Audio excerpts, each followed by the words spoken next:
नमस्ते जी, मेरा नाम है जूही ते अज मैं अपने घर दे बड़े ज़्यादा कोल आई दी हाँ। लेकिन तुसें गी एक चीज़ सनां कि मैं अज शूटिंग करने गी आई दी हाँ।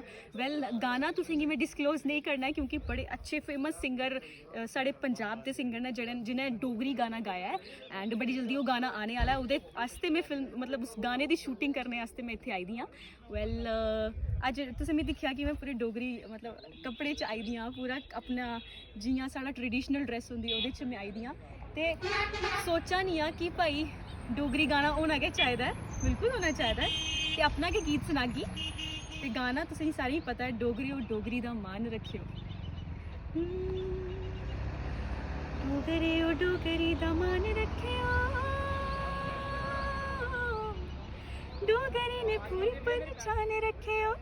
बखली जुबानी दा शिकार नहीं बने, पूरा इस गल्ली दा ध्यान रखियो। डोगरे ओ डोगरी दा मान रखियो, डोगरी ने पूरी पहचान रखियो। बखली जुबानी दा शिकार नहीं बने, पूरा इस गल्ली दा ध्यान रखियो।